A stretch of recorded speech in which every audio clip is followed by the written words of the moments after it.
In this video, I'm going to give you a simple yet powerful explanation of what the ego is that's going to open the doors for an incredible transformation, not just for you spiritually, but for every aspect of your life.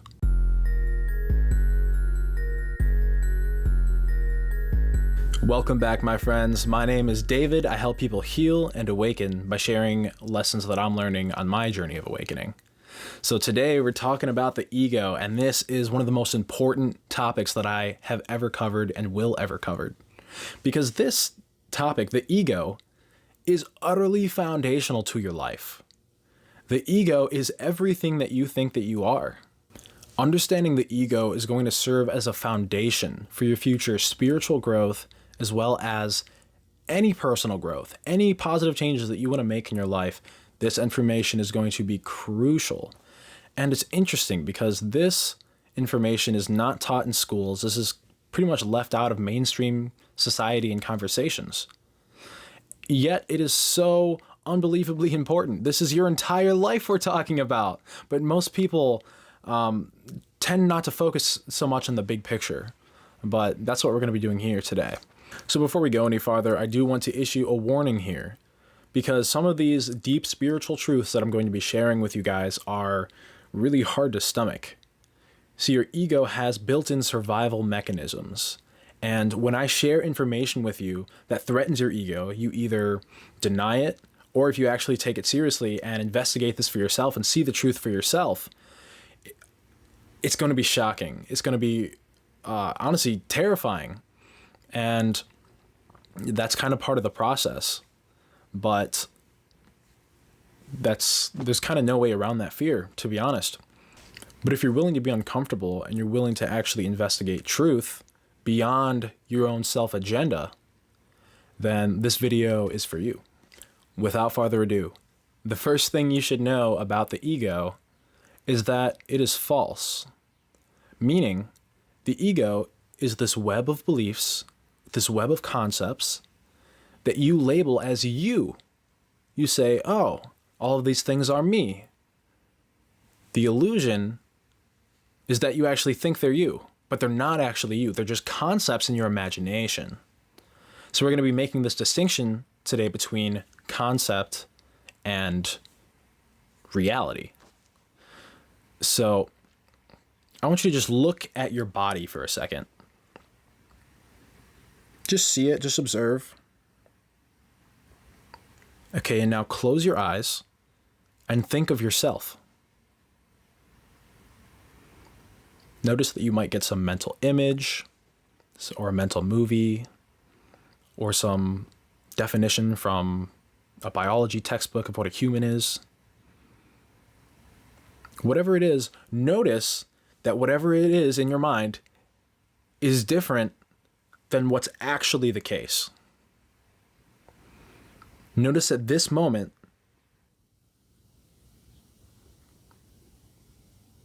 is not the same thing as the concept that you're holding in your mind. This is a crucial distinction. And when you start to see this, you start to see the ego for what it is, which is illusory. It's imagination. The next thing you should know about the ego is that it has a survival agenda. And what does it mean to actually survive? We're not just talking about physical survival here. We're not just talking about whether your body lives or dies. We're talking about the survival of these concepts in your mind. Your ego has a tendency to keep things as they are. It's called homeostasis, right? It's like a thermostat. And every time the thermostat drops, 5 degrees below what it's set to, the thermostat kicks in and you return back to the temperature that it's set to. And that's how your ego works as well. Survival is an incredibly deep and profound topic for personal development and spiritual work. I highly, highly recommend you check out actualize.org's 3-part series called Understanding Survival. That series is honestly one of the best pieces of educational materials that I've ever seen. So I'll put a link to that down in the description. So what actually is the ego?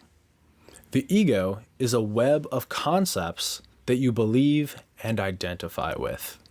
So enough with the concepts and theories. I'm going to give you some tangible things that actually make up the ego, so you actually understand what it is. So I broke this down into 10 categories. By no means is this an exhaustive list. There could be many other things included in this list, but this is going to give you a really good start, I think. So the first category is social roles.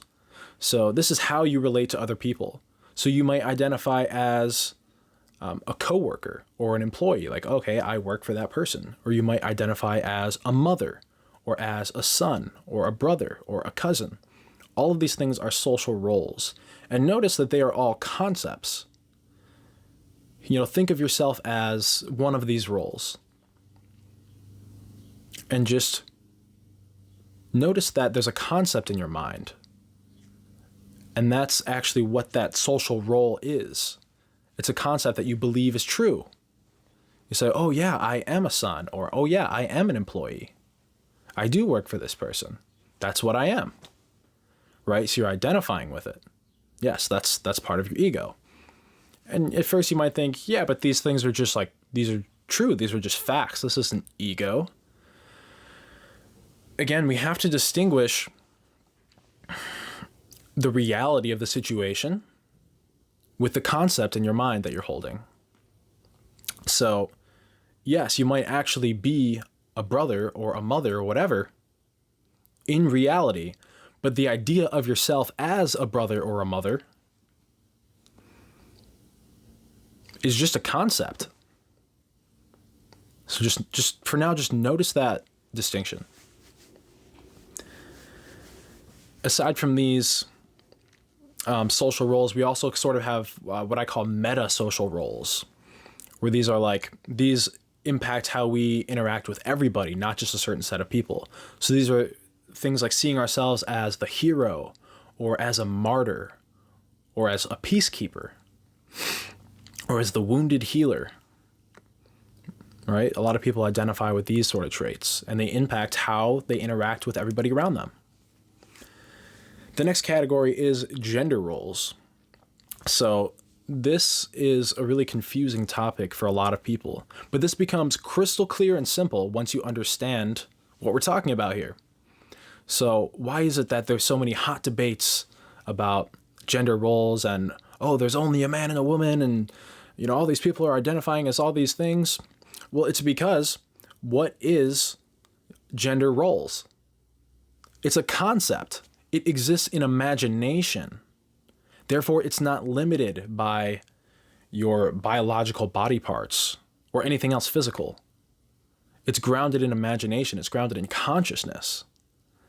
So it can be anything. It could be man, woman, or any of the gray area in between, or even anything outside of that. Who knows? So I hope that clears up some of the confusion. The next category is sexual roles. So this is identifying as straight, gay, pansexual. And here I want you to notice how you yourself actually identify with one of these roles. Maybe you identify as straight, right? I am a straight person. But notice that that's not the same as I exhibit heterosexual tendencies. It's not just that you exhibit the tendencies, as you are a straight person. See, you're identifying with it. You're making that out to be who you actually are. Just notice that. The next category is perceived capabilities and limitations. What you believe is possible for you is going to dramatically influence your life. For example, if say a person is broke and they believe that there's no way they'll ever be financially secure, do you think that person is going to actually become financially secure? No, of course not. They're not going to actually take the steps necessary to achieve financial security because they don't believe it's possible. And again, these concepts are false distinctions. Of course, the person who doesn't believe they could actually become rich could easily become rich. Maybe not easily, but they could do it. It's certainly a possibility. But it's not going to happen as long as they believe that it's impossible. Another example is somebody who believes that they're not a public speaker, right? Maybe they tried public speaking one time and it went terribly and they were embarrassed and their cheeks got all red and they're like, oh, now I know I'm just not a public speaker. But notice that is a limitation you are creating with your own imagination that is not actually connected to reality. Like, yeah, you may have evidence of that one time, but consider what it actually takes to become a public speaker. You have to speak publicly over and over and over again, and eventually you'll get good at it. That's how pretty much anything works. But when you have that limitation that says, I am not a public speaker, that's defining who you are, it's outside of your realm of possibilities and you're not going to do it. So notice that your ego is actually creating what's possible for you. And not possible in the absolute sense, but possible in the relative sense that what results are you actually going to get in your life? The next category is habits and hobbies. So this can be somebody who goes to the gym or a gamer or an athlete. So again, notice how this sort of soaks in all the way down to your core identity. It's not just I play baseball, it's I am a baseball player. That's who I am. Just notice that. The next category is addictions. So maybe you identify as a drinker or a smoker or a Netflix or YouTube binger. Notice that that's part of your identity, or it can be. Consider somebody who's trying to quit smoking. This person identifies as a smoker. They say, yes, I am a smoker. And then they try to quit smoking for a few days and they can't do it. Why? Because smoking is inherently linked to who they are, or at least who they think they are. This is why to truly overcome addiction, you have to change at the identity level. You have to change who you believe you are. And these things can be changed. All of this is moldable. All of this is plastic. These are arbitrary distinctions that you're creating in your mind. And if you become conscious enough to see them for what they are, you can sort of debunk these negative beliefs that you're holding. Because, a lot of times when we experience traumatic events, we create negative beliefs about ourselves. Things like, I am not worthy, or I'm not good enough, I'm not worthy of love. And these things go down to our core and affect the way that we feel. They affect the way that we act, the way that we speak. Everything in our lives is affected by these negative core beliefs. But the beautiful part of this is that they're all lies, and you can change all of them. So it's really beautiful. It's a lot of responsibility, but you have the potential to create any life that you choose. You have the potential to be anyone that you want to be. The next category is occupation. So maybe you identify with your job title. Let's take a woman, for example, who, went to college for 4 years, got a bachelor's degree, and got a good job as a sales manager, making 6 figures or something. She's like, oh, I'm set now. Like, this is what I'm going to do till I retire. And it's like, okay, I am a sales manager. That's who I am. That's who she believes that she is. But notice that just having the job doesn't necessarily make you identify with it. Take a man, for example, who identifies as a musician, and then he went and got a sales manager position as well. Now, he sees a sales manager role as just maybe a temporary stepping stone to make some money while his music career takes off. But he's still dedicated to music. He's not going to identify as a sales manager.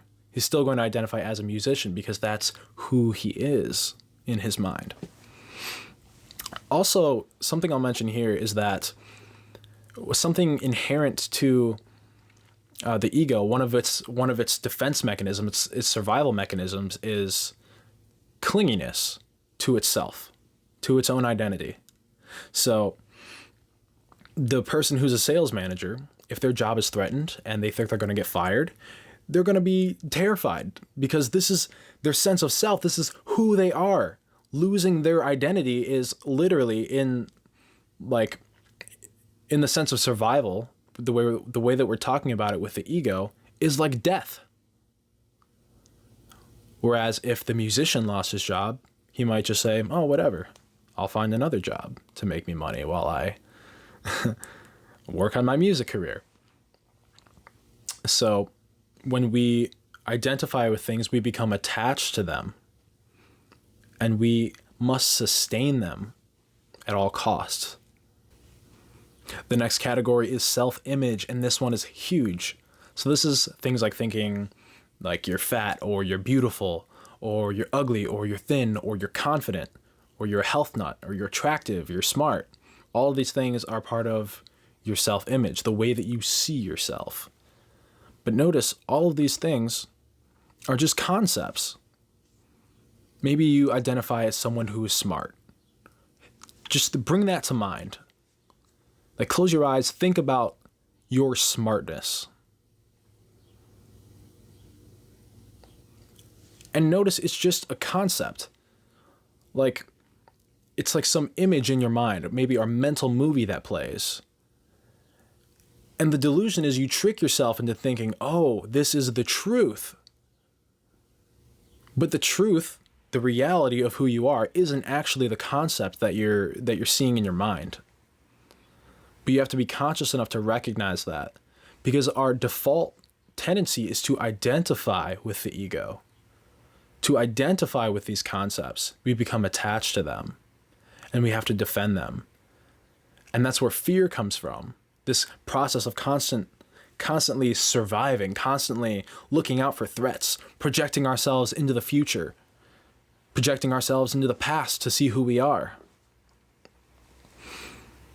But notice that the future and the past only exist as concepts in your mind.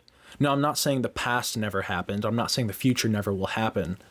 But the past was just a collection of now moments. The future will be a collection of now moments. But every time you think about the past or the future, you're doing it in the present moment. And the only way to access the past and the future ever is to do it through concept. This is why many spiritual teachers say that time is an illusion. This is what they're talking about. Something very profound is that the ego can only exist in what Eckhart Tolle calls psychological time. This is when we're projecting ourselves into the future and into the past.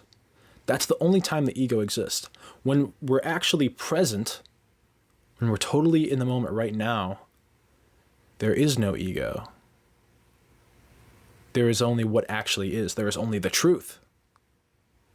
This is ultimately what enlightenment is escaping from psychological time and being totally present and aware of who you are right now. The 10th category is your biological identity. So this is simply, I am a human being. And you might think like, oh, well, that's not ego, that's just a fact. That's just true. Again, we have to distinguish between the actual truth of who you are and the concept of yourself as a human in your mind. See, what we're doing, what everyone is doing, is constructing this imaginary world, sort of a map of the world, if you will, in our minds by determining what's true and what's false, what serves us, what doesn't serve us. And we create this mental model of the world. The problem is we mistake this mental model of the world for reality.